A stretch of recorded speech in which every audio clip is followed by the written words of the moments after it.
اور جن کا جو واقعہ قرآن حکیم میں بیان کیا وہ عقل کو حیران کر دیتا ہے۔ قرآن حکیم میں ان کا اسم گرامی تو موجود نہیں، لیکن ان کا واقعہ بھی موجود ہے، ان کا اشارہ بھی موجود ہے، ان کے علم کی جو وسعت اور بلندی اور جو اللہ تعالیٰ نے ان کو علم لدنی عطا کیا تھا اور اسرار الہی کی جو ان کو معرفت نصیب تھی، اس کا ہمیں تذکرہ جو ہے وہ سیدنا سلیمان علیہ السلام اور جناب ملکہ سبا کے واقعہ میں ملتا ہے۔ بنی اسرائیل کے یہ ولی تھے حضرت آصف بن برخیہ رحمۃ اللہ علیہ، اور جناب سلیمان علیہ السلام کے امتی تھے، اور بعض نے کہا کہ ان کے وزیر بھی تھے، ان کے مشیر تھے۔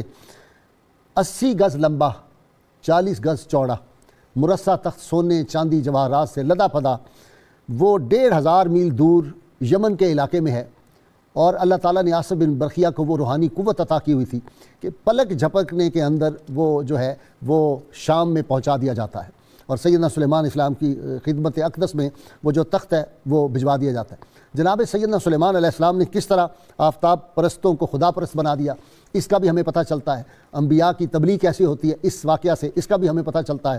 اس میں ہمیں یہ بھی قرآن حکیم سے ثابت ہو جاتا ہے کہ کرامت جو ہے یہ قرآن حکیم سے ثابت ہے۔ بعض لوگ شک و شبہ میں مبتلا ہو جاتے ہیں، عقل محدود ہے بالکل، اور جو دنیا ہے عقل کی اور علم لدنی کی، وہاں تک عقلیں نہیں پہنچتی تو بعض لوگ اس کا انکار کر دیتے ہیں۔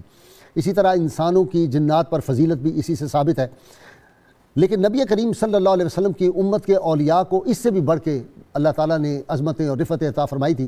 کہتے ہیں کہ ایک دفعہ صحابہ کرام بیٹھے ہوئے آپس میں ڈسکس کر رہے تھے کہ آصف بن برخیہ کو کیسا اللہ تعالیٰ نے قوت اور طاقت عطا کی تھی، ان کو کیسا علم عطا کیا تھا۔ تو سید عالمین صلی اللہ علیہ وسلم تشریف لائے، آپ نے کہا میرے صحابہ، آصف بن برخیہ کو 73 حصے علوم کے ہیں۔ آصف بن برخیہ کے پاس ایک حصہ تھا، اور علی المرتضیٰ شیر خدا کے پاس 73 حصے علوم کے ہیں۔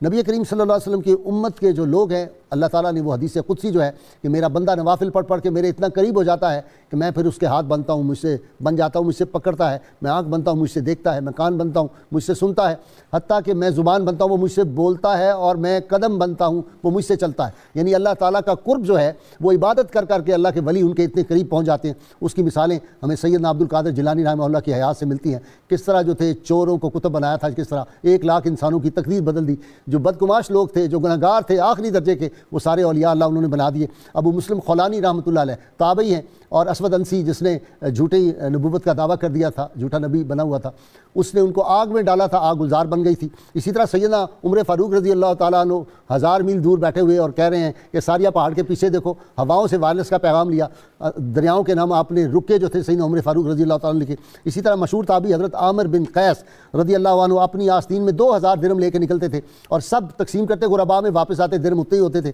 اور ایک دفعہ ایک قافلے مسلمانوں کے قافلہ جا رہا تھا جہاد میں، تو اس کو شیر نے روک لیا، لوگ گھبرائے کھڑے تھے، یہ آئے آ کے شیر کی گردن پہ قدم رکھا اور کہنے لگے اللہ کے کتوں میں سے تم کتے ہو، ہمارا تم نے راستہ روکا ہوا ہے۔ تو وہ جو کتا تھا وہ دم ہلانے آپ کے آگے آگے چل پڑا تھا۔ اسی طرح ایک دن انہوں نے اللہ کی بارگاہ میں حضرت عامر نے دعا کی، یا اللہ میرے لیے سردی بڑی شدید ہے، وضو کو آسان بنا دے۔ تو کہتے ہیں جب کبھی وہ وضو کرتے تھے سردیوں میں تو پانی میں سے بھاپ نکل رہی ہوتی تھی۔ حضرت سفینہ کا مشہور واقعہ رضی اللہ تعالیٰ عنہ، شیر والا واقعہ جو ہے بہت مشہور ہے، شیر سے ہم کلام ہوئے۔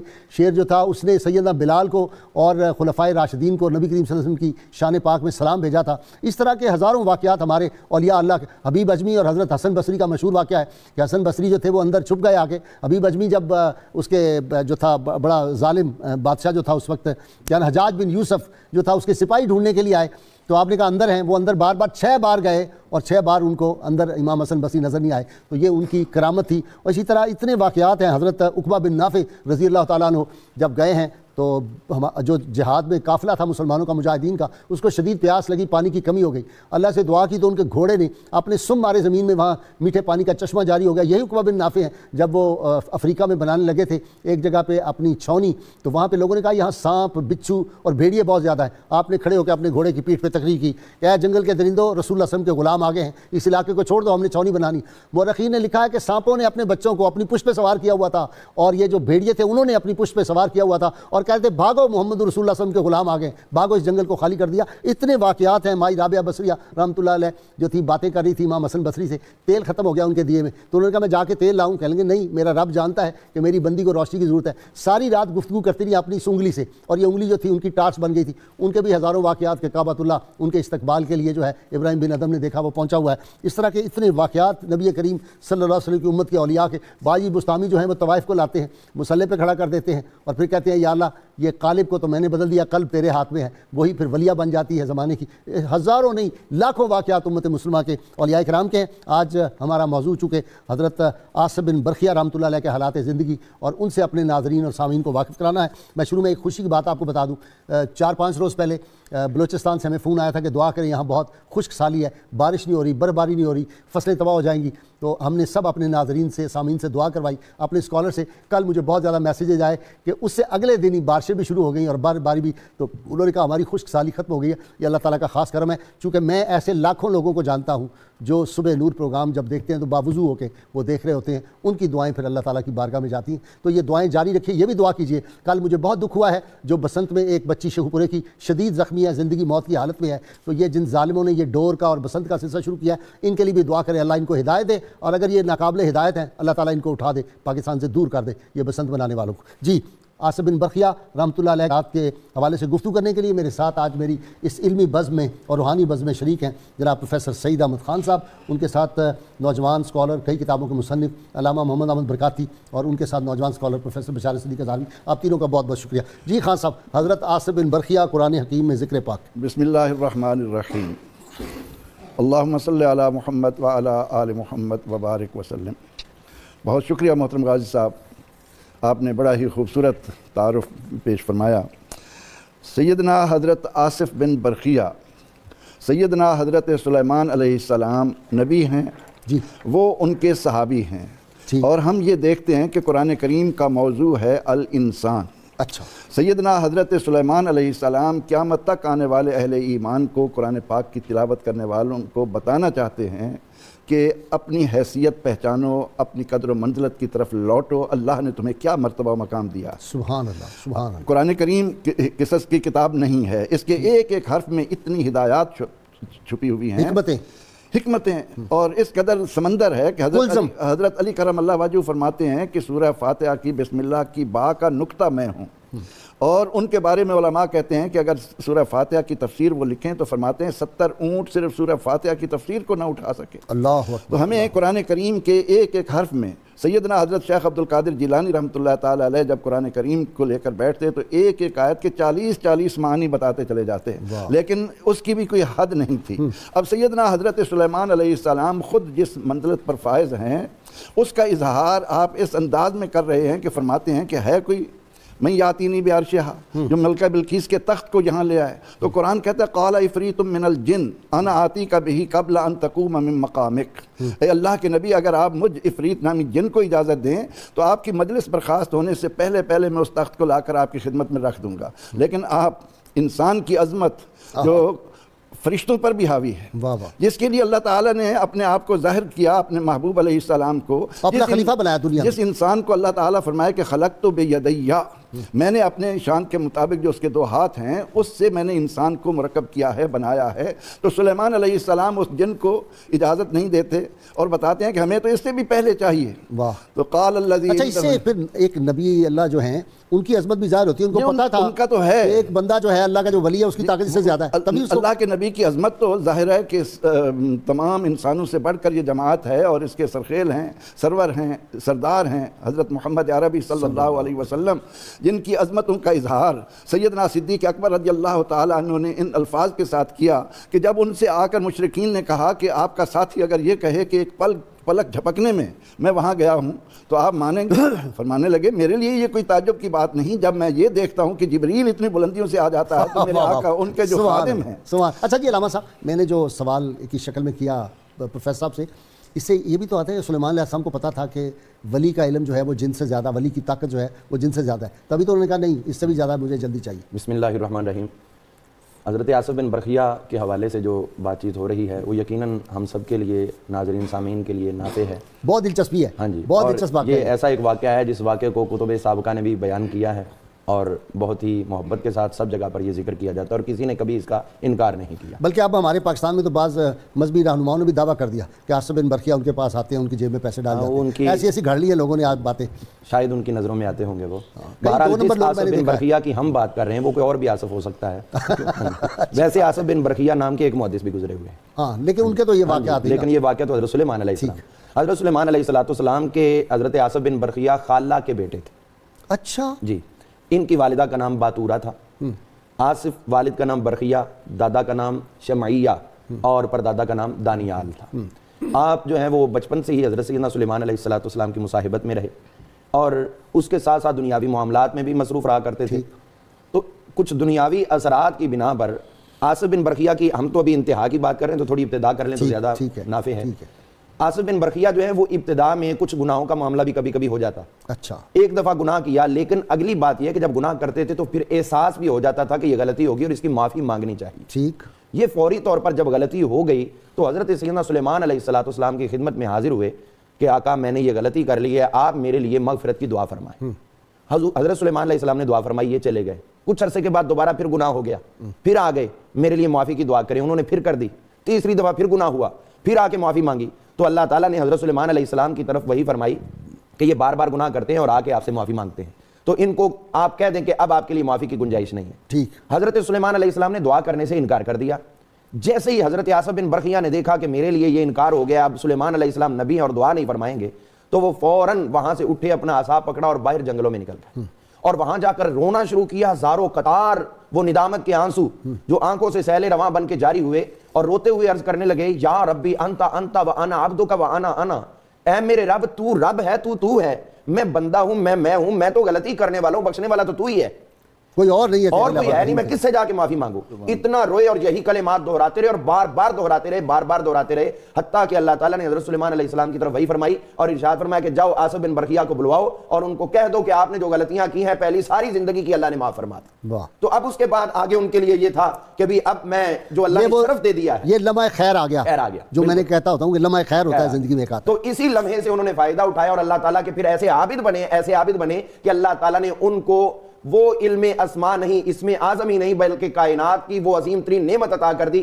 جس کے لیے آج لوگ ہزاروں گزر چکے اور چلہ کشی کرتے ہیں، لیکن وہ والا اسم اعظم نصیب میں نہیں ہے کہ اگر وہ لمحہ مل جائے تو آپ کو مقدر ہوگا اور ضرور ہوگا۔ اور پھر غازی صاحب یہ دیکھیے قرآن نے کیا کہا ہے، یہ وہ ہیں والذی عندہ علم من الکتاب، جن کے پاس کتاب میں سے تھا، پوری کتاب نہیں ہے، کتاب میں سے علم تھا، من تبعیضیہ ہے، لیکن جب حضور صلی اللہ علیہ وسلم کی نبوت کا انکار کیا ہے، سورۃ الرعد کے اندر موجود ہے، کفار مکہ نے، تو وہاں پر اللہ تعالیٰ نے ارشاد فرمایا تھا، محبوب قل کفا باللہ شہیدا بینی و بینکم، میرے اور تمہارے درمیان اللہ ہی ایک گواہ کی حیثیت سے کافی ہے، اس کو پتا ہے کہ میں اس کا رسول ہوں اور وہ گواہ کے طور پر کافی ہے، عندہ علم الکتاب، جس کے پاس پوری کتاب کا علم، سبحان اللہ، ان کے پاس کتاب کے جز کا علم اور ادھر پوری کتاب کا علم۔ اور امام صاحب بھی فرماتے ہیں کہ علم الکتاب، عندہ علم الکتاب کون ہے، کس کے پاس ہے کتاب پوری کا علم؟ فرماتے ہیں حضرت سیدنا مولا علی المرتضیٰ شیر خدا کے پاس۔ ٹھیک، تو اگر حضرت سلیمان علیہ السلام کا صحابی ہو اور اس کے پاس اتنا باز علم ہے اور یہ کمال ہے، اور جس کے پاس پوری کتاب ہے، اس کو اللہ نے کیا شان دی ہوگی؟ اور یہ کیوں ہے؟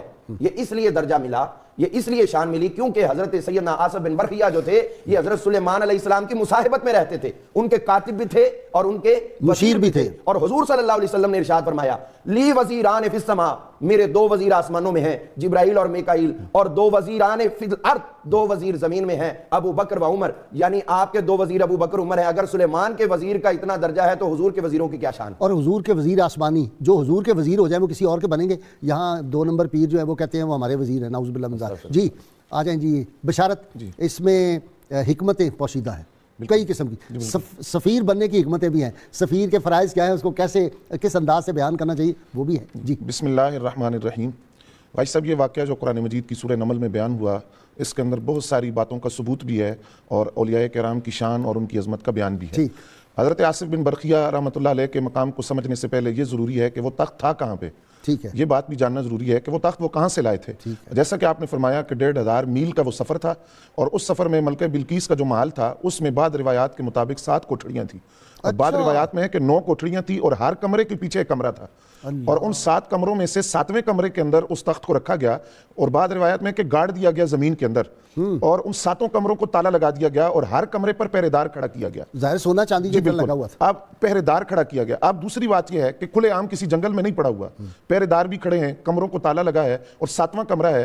اب وہاں اگر کوئی بندہ ویسے جائے تو پہلے ان پہرے داروں سے لڑائی ہو، پھر وہ تلاش کرے کہ کس کمرے میں پڑا ہے، پھر اس کا تالا کھولے، تخت کو گاڑا ہوا ہے زمین سے نکالے۔ ان ساری باتوں سے اندازہ لگائیے کہ ایک ولی کی طاقت کیا ہے، اس کے تصرف کا، اس کی نگاہ کی طاقت کا عالم کیا ہے۔ پھر یہ ایک واقعہ تصوف کے بہت سارے مقامات کو قرآن سے ثابت کر رہا ہے. اس کے اندر پہلی بات ہے کشف, دوسری بات ہے علم لدنی, طے زمانی, طے مکانی, یہ ساری باتیں اس واقعے سے ثابت ہوتی ہیں. آپ دیکھیے کہ حضرت سلیمان علیہ السلام اپنے ان درباریوں سے پوچھتے ہیں, آپ نبی ہیں, جن سے آپ پوچھ رہے ہیں وہ تو نبی نہیں ہیں, وہ غیر نبی ہیں, اور آپ ان سے پوچھتے ہیں کہ کون لائے گا.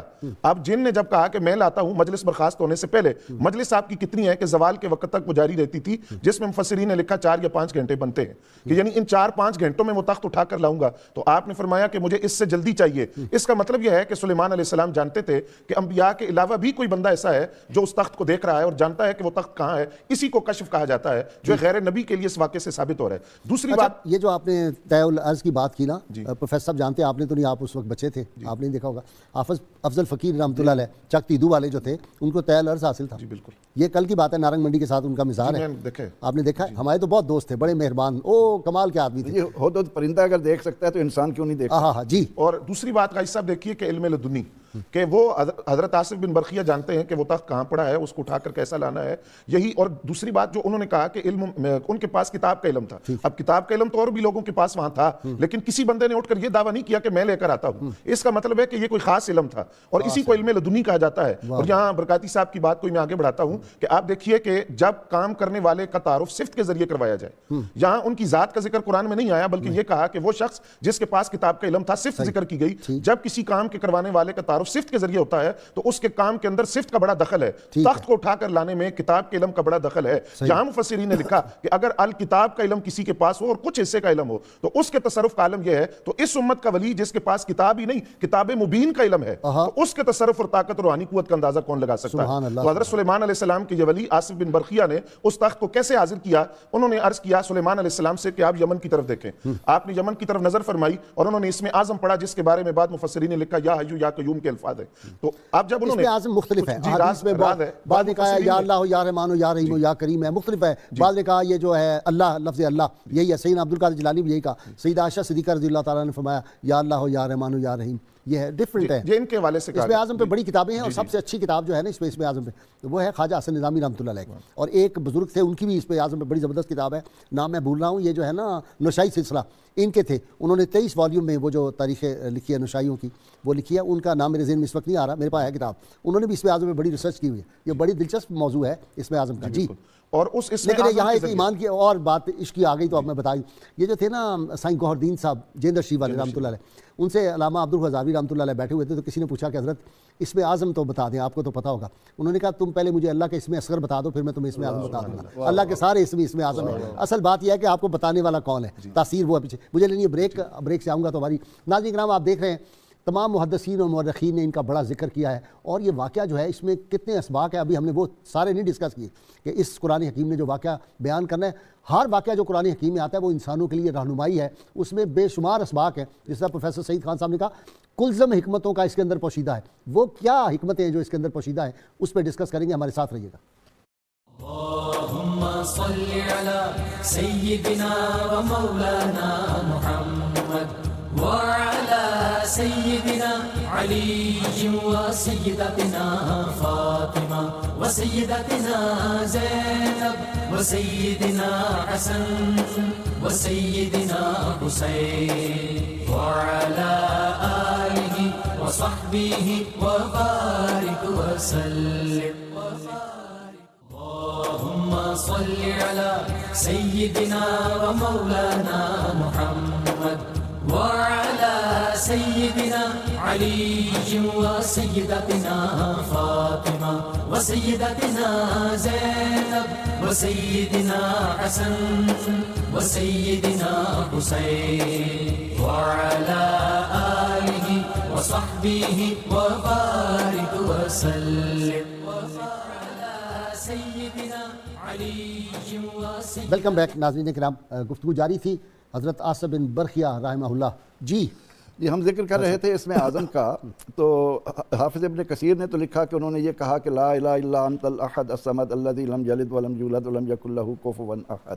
لیکن اس ضمن میں یہ عرض کرتا ہوں کہ سیدنا حضرت ابراہیم بن ادھم رحمۃ اللہ علیہ نے بڑی خوبصورت بات کہی. وہ فرماتے ہیں کہ اے اسم اعظم کے متلاشیوں, صرف 2 باتوں کا اہتمام کر لو. ایک تو یہ کہ حلق سے حرام کا لقمہ نہیں اتارو گے، اور نمبر 2 یہ کہ اپنی زبان کو سچا رکھو گے. یہ 2 کام تم کر لو اور پھر اللہ کو جس نام سے بھی پکارو گے وہ اس میں سیدنا حضرت آصف بن برقیہ رحمۃ اللہ علیہ کے اس واقعے میں جب ہم غور کرتے ہیں تو مولانا روم علیہ الرحمٰن نے بڑے خوبصورت الفاظ میں اس حکمت کو بیان کیا کہ فرماتے ہیں کہ اولیاء را ہست قدرت از الہ، تیر جستا باز می گردانند ذرہ. اللہ کا جو دوست ہو جاتا ہے، من کان للہ کان اللہ لہو، جو اللہ کا ہوا اللہ اس کا ہوا، اور پھر جس کا اللہ ہو جائے گفتہ او گفتہ اللہ بود گرچہ از حلقوں میں عبداللہ بود. اقبال نے اسی لیے تو کہا کہ 2 نیم ان کی ٹھوکر سے صحرا و دریا، سمٹ کر پہاڑ ان کی ہیبت سے رائی. حضرت علی کرم اللہ وجہہ، حضرت صدیق اکبر رضی اللہ عنہ، دیگر صحابہ کرام رضوان اللہ علیہم اجمعین کو جب ہم نکاح ڈالتے ہیں تو کیا عالم ہوگا کہ جب مشرکین کہتے ہیں سوالی کو کہ ان کے پاس جاؤ، مذاق کرنے کے لیے، غریب آدمی ہوگا جاؤ علی سے مانگو جا کے، وہ صرف ان کے مٹھی پر دم کرتے ہیں. اللہ تعالیٰ ان کی مٹھی میں کیا رکھ دیتا ہے؟ سونے کے دینار شفیاں بن جاتے. نبی اکرم رحمت عالم صلی اللہ علیہ وسلم کے لیے احادیث مبارکہ میں ہے کہ آپ صلاۃ کسوف پڑھا رہے ہیں، نماز کے دوران آپ نے ایک قدم آگے بڑھایا، اپنا ہاتھ اوپر کیا، پھر ہاتھ واپس کر کے قدم واپس کر لیا. جب عرض کی گئی کہ یا رسول اللہ صلی اللہ علیہ وسلم، آج خلاف عادت ہم نے یہ دیکھا کہ نماز کے دوران آپ کا ایک قدم آگے گیا اور ہاتھ بلند ہوا اور واپس کر لیا. فرمایا کہ آج ہم نے قدم بڑھایا، جنت میں داخل ہو گئے. ہم نے جنت کی نعمت پر پھل پر ہاتھ رکھ دیا، اور اگر ہم توڑ لیتے تو ہم قیامت تک کھاتے رہتے، ختم ہونے میں نہ آتا. لیکن ہم نے کہا کہ غیب کو غیب رہنے دیں. تو حضور سید عالم صلی اللہ تعالیٰ علیہ وسلم کی امت کو اللہ تعالیٰ نے جو انعامات دیے ہیں ان کی طرف ہی سیدنا سلیمان علیہ السلام قرآن کریم کی ان آیات کے ذریعے توجہ دلا رہے ہیں کہ سب سے مشکل کام ہے انسان بننا. جب انسان اپنے اندر ملکوتی صفات پیدا کر لیتا ہے تو پھر اس کے لیے فاصلے بھی سمٹ جاتے ہیں، پھر اس کی طاقت کے سامنے دنیا کی کوئی وزنی چیز وزن نہیں رکھتی، وہ جہاں چاہتا ہے پہنچتا ہے. اب سیدنا عبدالقادر امام زین العابدین ریت کی مٹھی اٹھائی، ابراہیم بن ادم کہتے ہیں، اور وہ جو تھا وہ ستو بن گئے تھے، شہد سے زیادہ میٹھے. حضرت علی حجویری رحمۃ اللہ علیہ نے لاہور میں کھڑے ہو کر علماء کو اکٹھا کر کے انہیں کعبہ یہیں دکھا دیا. ہاں جی، کعبہ یہی دکھا دیا جی. اس طرح کے اتنے واقعات. خواجہ نظام پاک نے صرف اپنے وضو والا تولیہ جو تھا رومال وہ دے دیا بادشاہ کی آنکھوں پہ، وہ ساری جو تھا سلطنت ہندوستان کی اس کو دیکھ رہا ہوتا تھا، فلاں یہ کر رہا ہے، فلاں یہ کر رہا ہے. یہ کیمرے تو اب لگے ہیں، وہ کیمرہ پورا ایک ہی کیمرہ پورے ملک کو دیکھ رہا ہوتا تھا. یہ اولیاء اللہ کی جو باتیں ہو رہی ہیں، میں ایک ولی کامل ان کی ضرور بات کرنا چاہوں گا.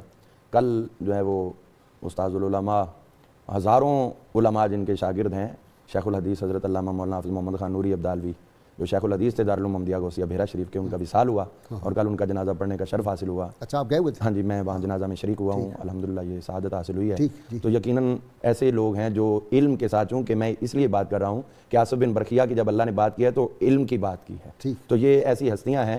تو میں یہ عرض کرنا چاہتا ہوں کہ آصف بن برقیہ کے حوالے سے ایک واقعہ جو ہے وہ امام اعظم ابو حنیفہ رضی اللہ عنہ، آپ تشریف فرما تھے تو حضرت قتادہ جو تھے وہ آئے تھے، تو گفتگو انہوں نے کہا بھی مجھ سے پوچھو جو سوال پوچھنے ہو. تو انہوں نے کہا بھی مجھے حلال و حرام، آپ بلکہ خود کہنے لگے حلال و حرام کے بارے میں پوچھو. تو امام ابو حنیفہ رضی اللہ عنہ نے سوال کیا، آپ فرمانے لگے آپ بتائیں کہ ایک شخص تھا وہ گھر میں موجود تھا اور پھر چلا گیا، بیوی اس کی موجود تھی، اتنا عرصہ وہ غائب رہا کہ پیچھے والوں کو یقین ہو گیا کہ وہ جو ہے وہ مر چکا ہے. تو اب بتائیں اس کی بیوی نے دوسری جگہ شادی کر لی، وہاں سے اس کا ایک بیٹا تولد ہوا اور وہ پھر واپس آ گیا. اب آپ مجھے یہ بتائیں کہ وہ یہ کس کی بیوی اور جو بیٹا ہے وہ کس کا شمار ہوگا، کیونکہ اس میں حدیث ہے کہ جو خامد ہے بیٹا اسی کا ہوگا. ہاں جو بستر پہ پیدا جس کے. تو اب انہوں نے کہا کہ اس کا جواب دیں آپ. تو وہ بہت پریشان ہوئے، کہنے لگے کہ اگر خطا اپنی ذاتی رائے سے کرو گے تو پھر خطا ہے، اور اگر حدیث دو گے تو اس میں حدیث نہیں. دوسرا سوال، یہ بڑی تفصیلی بات ہے، میں صرف آصف بن برقیہ کی بات کرنے لگا. تو انہوں نے کہا آپ بتائیں اگلا سوال جو تفسیر کا ہے. آصف بن برقیہ کے پاس جو اسم اعظم تھا، انہوں نے کہا تھا. کہنے لگے حضرت سلیمان علیہ السلام کے پاس تھا؟ قتادہ کہنے لگے نہیں تھا. تو کہنے لگے یہ کیسے ہو سکتا ہے کہ ایک وقت میں نبی اور امتی کے پاس علم ہو اور نبی کے پاس نہ ہو؟ تو وہ اس پہ لاجواب ہوئے. تو امام ابو حنیفہ نے فرمایا بھائی جب امتی کو ملتا ہے تو اسی نبی سے ملتا ہے، کیونکہ وہ اپنے نبی کی مصاحبت میں ہوتا ہے. اور جو حضور نے فرمایا، اب جو بات میں کہنا چاہتا ہوں وہ یہ ہے کہ اگر حضرت آصف بن برقیہ کچھ عرصہ مصاحبت اپنے نبی کی اختیار کی تو خود حضور فرماتے ہیں لی مع اللہ وقت لا یسعنی فیہ ملک مقرب ولا نبی مرسل، میرا اللہ کے ہاں وہ خاص وقت ہے جس وقت میں کوئی ملک قریبی بھی نہیں ہوتا اور کوئی نبی مرسل بھی نہیں ہوتا. غازی صاحب اگر سلیمان علیہ السلام کا یہ فیضان ہے تو جو خود آقا ہیں، اگر نبی پاک علیہ السلام خود فرمائے کہ اللہ کے ہاں میرا یہ مرتبہ ہے، تو پھر آپ یہ ایک اور بات بھی یہاں مجھے لینی ہے اپنا کالر. جی السلام علیکم. السلام علیکم. جی کیسر شہزاد بول رہا ہوں. جی کیسر صاحب فرمائیں. سر میرا یہ سوال ہے کہ آصف بن برقیہ صاحب کے پاس کون سی کتاب کا علم تھا؟ ٹھیک ہے، اور نادی علی شریف کے بارے میں ذرا وضاحت فرما دیں گے؟ ٹھیک ہے جی، لے لیتے ہیں۔ نیکسٹ کالر دے دیجیے۔ السلام علیکم۔ جی وعلیکم السلام، کیسے ہیں قبلہ غازی صاحب؟ خیریت سے؟ اللہ کا شکر ہے۔ او پیر صاحب، اتنی میٹھی آواز پیر قمر شکور احمد کی ہو سکتی ہے؟ جی مہربانی، بہت شکریہ جی۔ بعض اب آپ نے بتایا ہے کہ چند چینلز پر یہ خبر بریک ہوئی ہے کہ حضور فیض عالم کے در دولت پر جو ٹیکس تھا حفاظت پاکوش پر، وہ ختم کر دیا گیا ہے۔ پیر صاحب ابھی ہمیں کنفرم نہیں ہوا، ابھی کنفرم ہوا جگہ ٹیکس، لیکن ہم آواز بلند کرتے رہے۔ مجھے امید ہے میں نے سوچا کہ آپ کو مبارکباد پیش کروں گی، میں نے اس لیے فون کیا ہے۔ بڑی مہربانی۔ ویسے وہ ٹی وی پہ خبر بھی چلی ہے کچھ چینلز پہ کہ وہ جگہ ٹیکس ختم ہو گیا ہے سارے مزارات پہ، لیکن میں اسی وجہ سے پتہ چلا ہے۔ پروفیسر بشارت کی ڈیوٹی لگاتا ہوں، یہ کنفرم کر کے بتائیں گے۔ آپ جا کے وہاں دیکھ کے ہمیں بتائیے گا کہ ختم ہو گیا۔ اگر تو ختم ہو گیا ہے تو یہ اس حکومت کا ایک اچھا نیک صالح اقدام ہوگا، ہم اس کی تعریف کریں گے، اور اگر نہیں جگہ ٹیکس ختم ہوا تو ہم سمجھیں گے وہ جس طرح کے پہلے تھے اسی طرح کے یہ ہیں، کوئی فرق نہیں۔ جی نیکسٹ کالر دے دیں۔ السلام علیکم۔ السلام علیکم جناب۔ وعلیکم السلام۔ حافظ الفقار بول رہے ہیں جناب۔ سوال ہے کہ معارف القرآن تفسیر ہے، اس کے اندر لکھا ہے کہ سلیمان علیہ السلام نے خود ایک کام کیا تھی، اپنی رائے پیش کر دینے مفسر جڑے نے۔ ٹھیک ہے، برکاتی صاحب تو ہے جناب، جی ابھی معلوم کرتے ہیں۔ جی نیکسٹ کالر ہیں جی کوئی؟ اچھا جی، آپ پروفیسر صاحب پہلے آپ جواب دے دیں۔ وہ کہہ رہے ہیں کون سی کتاب کا علم تھا؟ کتاب کے بارے میں واضح ہے کہ کتابیں 4 ہیں۔ ٹھیک ہے۔ حضرت موسیٰ علیہ السلام کی کتاب تورات ہی عمل کے لیے آ رہی تھی۔ وہی حضرت داؤد علیہ السلام کو زبور ملی تھی، لیکن وہ احکام و مسائل کی کتاب نہیں تھی، اس لیے قرآن کریم نے یہاں الکتاب کا جو ذکر کیا کہ انتہ علم من الکتاب، وہ کتاب تورات شریف۔ ٹھیک ہے جی۔ نادی علی کے بارے میں کہہ رہے ہیں، ان کا خیال ہے کہ کیا یہ بھی اسم اعظم ہے نادی علی؟ وہ جس کو برکت ملی اس نے اسی کو اسم اعظم سمجھ لیا۔ جی معارف القرآن آپ سے انہوں نے سوال کیا ہے کہ سلیمان علیہ السلام خود ہی تخت لائے تھے عاصم بن برقیہ؟ نہیں، یہ جو انہوں نے رائے دی ہے یہ متقدمین میں سے کسی نے بھی رائے نہیں دی، معارف القرآن اور یہ قرآن سے متعارض ہے۔ ہاں جی متعارض ہے، اور جو پیچھے جتنے گزرے کچھ نے جبریل علیہ السلام تو کہا ہے کہ اس سے مراد ہے، لیکن جو بالاتفاق مفسرین عاصم بن برقیہ اور قرآن پاک کے الفاظ جو ہیں ان پہ اگر غور کر لیں تو قرآن پاک فرماتا ہے قال الذی عنده علم من الکتاب، اور اگر اس سے مراد زبور ہے اس کے تو حضرت سلیمان علیہ السلام حافظ تھے، پوری کتاب کا علم تھا، تو پھر من الکتاب کی تو بات آنی نہیں چاہیے تھی، آپ تو رات کے بھی حافظ تھے، تو لہٰذا یہ بات جو ہے ان کی اپنی ذاتی رائے ہے اور اس کی حیثیت نہیں ہے۔ اور میں اس پہ ایک بات عرض کرنا چاہتا ہوں جو ہمارے لیے سبق ہے، وہ قرآن پاک کے پورے الفاظ میں سے آتا ہے۔ اب دیکھیے قرآن فرماتا ہے کہ لائے ہیں علم من الکتاب حضرت عاصم بن برقیہ، اور اس پہ حضرت سلیمان علیہ السلام کیا کہہ رہے ہیں جب آ گیا ہے، تو اس کے بعد آپ یہ جملہ بول رہے ہیں قال ھذا من فضل ربی، یہ میرے رب کا فضل ہے، لیبلونی اشکر ام اکفر، تاکہ یہ اس لیے ہوا کہ اللہ مجھے آزمائے کہ میں اس کا شکر کرتا ہوں یا کفران نعمت کرتا ہوں۔ یعنی اس کا مطلب جب نعمت ملے اللہ کا شکر ادا کریں۔ اور بڑی بات یہ ہے کہ میں یہ کہنا چاہتا ہوں کہ اگر کسی کے بچوں کو، آل اولاد کو، اس کے زیر سایہ لوگوں کو کوئی شرم ملتا ہے تو سب سے زیادہ لازم ہے کہ وہ سربراہ اللہ کا شکر ادا کرے۔ حضرت سلیمان علیہ السلام کہہ رہے ہیں یہ مجھے آزمایا گیا ہے کہ تجھے ہم نے کیسے کیسے ہیرے عطا کیے ہیں، تو اسی لیے تو ہم دیکھتے ہیں کہ آقا کریم علیہ السلام ساری رات عبادت کرتے ہیں، اور پھر فرماتے ہیں فلا اکون عبدا شکورا، یہ امت کا شکر ہی تو ادا کرتے ہیں۔ تو لہٰذا گھر والے جتنے بھی ہیں ہر ایک اپنا اپنا بھی شکر ادا کرے، اور میں ومن شکر فانما یشکر لنفسہ، جو بھی شکر ادا کرتا ہے وہ اپنے نفس کے لیے شکر ادا کرتا ہے۔ اور لئن شکرتم لازیدنکم، ہمارا شکر ادا کرو ہم تمہیں زیادہ دیں گے، رب کا وعدہ ہے اور رب کے وعدے سچے ہوتے ہیں۔ جی غازی صاحب میں بات وہیں سے چھوڑی تھی کہ وہ تخت کیسے آیا تھا۔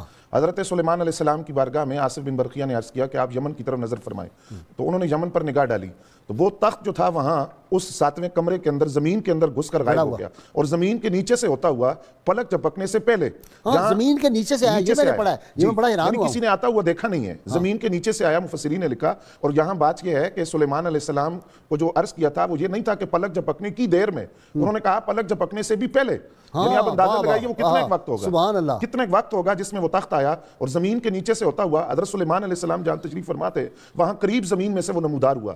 اب یہاں رک کر بہت سارے مفسرین نے لکھا، آپ فرماتے ہیں کہ یہ عین عرش میں یعنی تخت کے عین میں تصرف تھا۔ علامہ ابو الحسن بقائی رحمۃ اللہ علیہ نے بڑی خوبصورت بات لکھی، آپ کہتے ہیں کہ وہ تخت وہاں معدوم ہو گیا، حضرت سلیمان علیہ السلام کی بارگاہ میں موجود ہوا۔ اس کا مطلب یہ ہے کہ مرد کامل کی زبان سے نکلے ہوئے کلام اللہ کے الفاظ کن کی مثل ہوتے ہیں، وہ جو کہتا ہے وہ ہو جاتا ہے، جیسا کہ حضرت غوث اعظم رضی اللہ تعالیٰ عنہ کا قول شیخ محقق نے نقل کیا، اور وہ قول یہ ہے کہ جب کوئی بندہ رب سے محبت کرتا ہے، اللہ کا قرب پا لیتا ہے، تو کن فیکون کی صفت کا مظہر بن جاتا ہے، وہ جو کہتا ہے وہ اسی طرح ہوتا ہے۔ اس میں انبیاء بھی ہیں، رسول اعظام بھی ہیں، اولیاء کرام بھی ہیں، جیسا کہ نبی علیہ السلام کی بارگاہ میں ایک شخص آتا تھا، جب آپ گفتگو فرماتے تو وہ چہرہ بگاڑتا تھا، تو ایک دن آپ نے فرمایا کن کذالک، اسی طرح ہو جا، وہ مرتے دم تک اس کا چہرہ بگڑا رہا اور وہ اسی طرح۔ ایک اور بات آپ کو بتاؤں، جو نبی کریم صلی اللہ علیہ وسلم کی بارگاہ کے ادب کے قرینی اور سلیقے اختیار نہیں کرتے، لوگ گستاخ ہوتے ہیں، ان کے چہرے لانتی ہو جاتے ہیں، چہرے بگڑ جاتے ہیں۔ میں نے کئی ایسے دیکھے جو مرے اور ان کے چہرے اس کے بعد بدل گئے۔ کوئی شک نہیں. اور یہ اس کا دیکھیے اس کی دوسرا عکس بھی آپ دیکھیے, یہ جو ساری زندگی ان کی تعریف و توصیف میں گزارتے ہیں ان کے چہروں سے نور برستا ہے.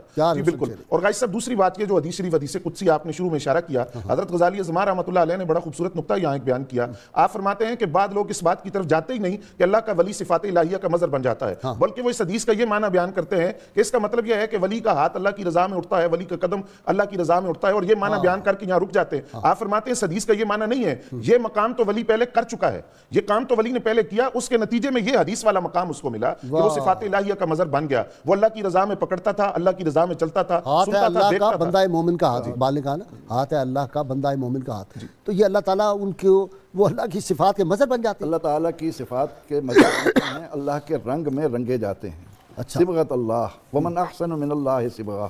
تو اس کا رنگ جب بندے پر آ جاتا ہے تو پھر کوئی اندازہ کر سکتا ہے اس کے زور بازو کا, نگاہ مرد مومن سے بدل جاتی ہے. اللہ تعالیٰ نے یہ حقیقت بھی اپنے محبوب علیہ السلام کے لیے قرآن کریم میں کئی مقامات پر واضح فرما دی.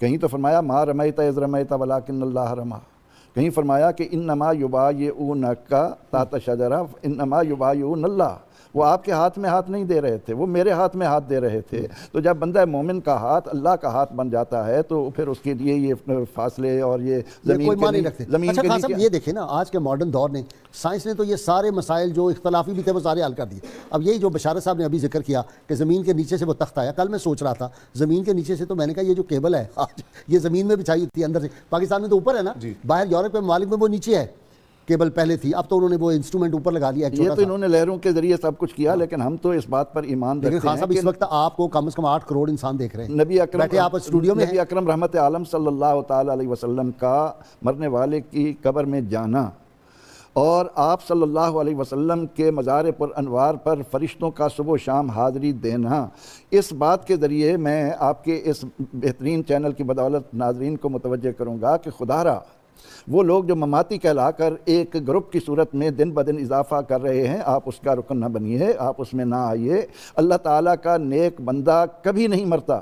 اللہ تعالیٰ کی جب اس کے اندر اللہ تعالیٰ آنکھیں بن گیا, اللہ تعالیٰ اس کے ہاتھ بن گیا, اس کو فنا ہونی نہیں ہے. بلے شاہ سی مرنا نہیں, زور پہ یا کوئی اور. ایسے ہی ہے جی یہ اولیاء اللہ جو ہیں وہ بل ینتقلون من الدار الی الدار کا سلسلہ ہوتا ہے, گھر سے دوسرا گھر, اور اس گھر سے تعلق ٹوٹتا بھی نہیں. کشتگانے خنجرے تسلیم راہ مرزماز غیب جانے دی گرست. تو غازی صاحب اس میں یہ ہے کہ آپ نے شروع میں بات کی تھی ایک نوافل کے حوالے سے, تو میں یہ عرض کرنا چاہتا ہوں کہ جب یہ واقعہ ہو رہا تھا حضرت آصف بن برقیہ کا, تو آپ نے فرمایا تھا کہ لاؤ, تو فوری طور پر آپ وہاں سے اٹھے, آپ نے وضو کیا اور پھر 2 نفل ادا کیے. اچھا جی, یہ بات چھوڑ دیتے ہیں لوگ, تو یہ یتقرب الی عبدی بالنوافل, وہ یہی درجہ ہے. حضرت سلیمان علیہ السلام کے سامنے انہوں نے یہ کیا, اور اس کے بعد پھر آپ نے وہ تخت منگوایا. اب اس میں ایک بات اور بھی قابل غور ہے, وہ یہ ہے کہ کیا جو حضرت سلیمان علیہ السلام کے سامنے انہوں نے اتنا بڑا دعویٰ کر دیا تھا کہ پلک جھپکنے سے پہلے لا سکتا ہوں اور لاؤں گا, اور لائے, لیکن کیا اس سے پہلے انہوں نے کوئی ایسا تجربہ کر لیا تھا کہ نبی کے سامنے دعویٰ کر رہا ہوں جھوٹا نہ ہو جائے کہیں؟ تو اس کا یہ مطلب ہے کہ جو چیز ہمیں تجربات سے حاصل ہوتی ہے اولیاء اللہ کو بغیر تجربات کے وہ حاصل ہو چکی ہوتی ہے. سائنس کی جو ترقی ہے اس کے اندر ایک بنیاد ہے, سائنس کسی بھی مسئلے کو حرف آخر نہیں گنتی, ہر چیز کو ارتقائی سمجھتی ہے, جی بالکل, آگے سے آگے بڑھنا ہے, اور اسی لیے یہ ترقی کر رہی ہے. تو ہم یہ کہتے ہیں کہ آپ تصوف کے اندر پھر یہ چیز کیوں نہیں اختیار کرتے؟ نظر تو الہ بلاد اللہ جمن کا خردلۃ علی حکم اتصالی. میں تو ایسے رب کے سارے شہروں کو دیکھتا ہوں جیسے ہاتھ پہ رائی کا دانہ. اور غوث پاک کے حوالے سے ہی میں عرض کر دوں, وہ جو نہامند میں آپ پہنچے تھے, آپ اپنے ادارہ سے نکلے تو شاگرد آپ کا پیچھے ہوا, پتہ نہیں کہاں جا رہے ہیں, تو شہر سے باہر نکلے تو وہ پیچھے تھوڑی دیر بعد منظر بدل گیا, وہ حیران ہو گیا, یہ تو وہ جگہ ہی نہیں ہے. وہاں دیکھا ایک شخص مر گیا ہے, اس کو لائے, پھر آپ نے اس کی تجہیز و تکفین کروائی, ایک اور کو پکڑا, کہا یہ اس کی جگہ پہ, پھر واپس آئے تو شہر میں. صبح انہوں نے پوچھا کہ سبق سناؤ, غوث پاک فرمانے لگے, تو یہ کہنے لگے حضور مجھے سبق کا تو کوئی تصور نہیں رہا, راہ جو دیکھا میں گھبرا گیا ہوں. وہ کیا دیکھا تھا؟ آپ نے فرمایا تھا تجھے یاد ہے کہاں گیا؟ حضور مجھے جگہ کا تو نہیں علم. فرمایا ہم نہامند میں گئے تھے. علامہ صاحب آپ کو ایک اور دلچسپ بات بتاؤ, یہ جو حضرت موسیٰ سوہاگ رحمۃ اللہ علیہ کا نا, سدا سواگی جن کے یہ مرید بھی ہوتے ہیں, ان کا مزار گجرات میں ہے. میں پروگرام کر رہا تھا ابھی کوئی 4-5 ماہ پہلے کی بات ہے یہیں پہ, تو گجرات انڈیا سے کال آ گئی. اس بندے نے کہا جی میں وہیں کھڑا ہوں ان کے مزار پہ, حضرت موسیٰ سوہاگ رحمۃ اللہ علیہ کی اس وقت, اور آپ کا پروگرام دیکھ رہا ہوں, تو میں اس لیے آپ کو کال کیا ہے. میں نے ان کا واقعہ بتایا تھا. ان کے 3 مزارات ہیں, بارش نہیں ہو رہی تھی, کسی اللہ کے بندے کے پاس گئے, اس نے کہا کہ اگر بارش برسوانی ہے نا, خشک سالی ہے, موسیٰ سوہاگ کے پاس جاؤ. وہ بندے حضرت موسیٰ سوہاگ کے پاس گئے, انہوں نے اپنا روپ بدلا ہوا تھا, سادہ سے کپڑے, معمولی ملازم تھے کسی معمولی سی دکان پہ. انہوں نے کہا بھائی کوئی اور ہوگا, میں تو ادنا سا ملازم. خیر وہ انہوں نے کہا نہیں جی ہمیں اطلاع پکی ہے, CID نے پکی اطلاع دی. اس کے دعا مانگنے لگے تو انہوں نے کوئی ہاتھ میں چوڑیاں ٹائپ پہنی ہوئی تھی, انہوں نے ایسے کر کے کہا پھر میں توڑوں سوہاگ کی چوڑیاں, اتنا کہا تو چھما چھم بارش. لوگ ان کے پیچھے بھاگے, انہوں نے زمین کو کہا مجھے راستہ دو, زمین پھٹی, وہ اندر چلے گئے. لوگوں نے کھودنا شروع کیا, وہ باہر نکلے, پھر دوڑے, پھر دوسری جگہ جا کے زمین کو کہنے لگے مجھے اپنا پیٹ کھولو, مجھے لے لو, اندر چلے گئے. پھر لوگوں نے کھودا, پھر تیسری جگہ جب گئے تو لوگوں نے ان کو منع کر دیا. وہ آج بھی ان کے 3 مزارات ہیں, تینوں پر عرس لگتا ہے, اور یہ تواتر سے یہ واقعہ مشہور ہے. تو یہ جو واقعات ہوتے ہیں نا اللہ والوں کے, حضرت یہ جو تھے اپنا مولانا روم سے کسی نے پوچھا یہ کیسے ہے جی, شہید کیسے زندہ ہوتا ہے؟ تو آپ جو تھے وہ مسجد میں ممبر پہ کھڑے تھے, آپ نے کہا کیسے شہید زندہ؟ انہوں نے کہا جب زمین میں چلا گیا, جیسے آج بات جو دینی دانشور ہے وہ کہتے ہیں جی جب زمین میں دفن ہو گئے تو پھر اس کے بعد کیسے ہے جی. تو انہوں نے کہا ایسے ہوتا ہے شہید زندہ, وہیں سے غائب ہوئے, جہاں بندہ بیٹھا ہوا تھا اس کے پاس سے نکلا ہے زمین کے اندر, پھر وہاں سے غائب ہے نا, سیرو فلار. تو انہوں نے کہا بھائی اس طرح ہوتا ہے. تو یہ اللہ والوں کو, جی میں بشارت سے لوں. جی غازی صاحب میں یہ عرض کرنا چاہتا ہوں کہ قرآن نے جس اسلوب سے اس واقعے کو بیان کیا ہے ذرا اس اسلوب پر غور کیجئے. قال عفریت من الجن, جن نے کہا, کس جن نے کہا؟ قرآن نے صرف فقط جن کی بات نہیں کی, یہ کہا کہ بڑا قوی اور دیو ہیکل جن تھا, اس نے کہا کہ میں لے آؤں گا لیکن مجھے دیر لگے گی اور وقت لگے گا. پھر اس کے بعد کہا کہ ان میں سے ایک شخص نے اٹھ کر کہا جس کے پاس کتاب کا علم تھا. اس کا مطلب یہ ہوا کہ ولی کی طاقت, جنات کی طاقت جہاں انتہا ہوتی ہے وہاں سے ولی کی طاقت کی ابتدا ہوتی ہے. سبحان اللہ. تو اولیاء کرام کی طاقت ان کو اپنے جیسا نہیں سمجھنا چاہیے, ان کے تصرفات, ان کی روحانی قوت, ان کی کرامات کے قرآن سے ثابت ہیں. بہت شکریہ آپ کا بشارت علامہ برکاتی, آپ کا بھی پروفیسر صاحب آپ کا شکریہ. ناظرین کرام ہم ہر روز آپ سے سوال پوچھتے ہیں, جو صحیح جواب دیں ان کو کسان حال کی جانب سے گفٹ پیش کیا جاتا ہے. آج کا سوال, سورۃ النمل کی آیات کی کل تعداد کتنی ہے؟ گزشتہ سوال جو ہم نے آپ سے پوچھا تھا, سیدہ زینب سلام اللہ علیہا کے شوہر نامدار کا نام حضرت عبداللہ بن جعفر طیار رضی اللہ عنہ تھا. خوش نصیب حضرات جنہوں نے سب سے پہلے صحیح جواب دیے, طیبہ بی بی فیصل آباد, شاہ نواز بخاری راجن پور, منظور علی کراچی, ضیاء خان کمالیہ, محمد عاطف ملتان, کامران نواز کوٹ ادو, محمد فیاض لاہور, جنت بی بی بہاولپور, آسمہ ڈیرہ غازی خان, محمد جمیل الرحمان قادری ملتان, عبد المجید لودھرا, وسیم شہزاد اٹک. آپ سب کو آپ کے گفٹ پہنچا دیے جائیں گے. ناظرین کرام اللہ کریم سے دعا ہے اللہ تعالیٰ ہمیں حضور رحمت عالمین صلی اللہ علیہ وسلم کی غیر مشروط محبت لامحدود وفاداری نصیب فرمائے. کتاب الشفا سے نسخے کا وقت ہو گیا. موسمی بخار کا روحانی علاج ہے. جو شخص موسمی بخار میں مبتلا ہو تو سورۃ الدہر کی آیت نمبر 13 41 بار پڑھ کر پانی پر دم کر کے مریض کو وقفے وقفے پلائیں, انشاءاللہ بہت جلد شفا نصیب ہوگی. شرط یہ اول و آخر کم از کم 11 مرتبہ کوئی بھی درود پاک جو آپ کو آتا ہے ضرور پڑھیں. امیر المومنین سیدنا علی المرتضیٰ شیر خدا فاتح خیبر ارشاد فرماتے ہیں, رسول اللہ صلی اللہ علیہ وآلہ وسلم کی آل پاک سے محبت کو مضبوطی سے تھام رکھو, کیونکہ اللہ کے ہاں تمہارے محبوب ہونے کا یہی سب سے بہترین ذریعہ ہے. آج کے روزنامہ میں مضمون ہے حضرت سلیمان علیہ السلام کے غلام آصف بن برقیہ کے حالات زندگی, یہ بھی آپ ضرور پڑھیں. ناظرین کرام آج کا دن ایک لحاظ سے اہم ہے کہ آج شاعر پاکستان اور قومی ترانہ کے خالق اور شاہ نامہ اسلام کے خالق ابو الحسن حفیظ جلندری رحمۃ اللہ علیہ کا آج یوم ولادت ہے. اور وہ حفیظ جلندری جسے کہا تھا محمد صلی اللہ علیہ وسلم, محمد کی محبت دین حق کی شرط اول ہے, اسی میں ہو اگر خامی تو سب کچھ نامکمل ہے. اور اسی طرح انہوں نے وہ شعر میں جب جاتا ہوں روضہ انور پہ اور میں قدمین پاک پہ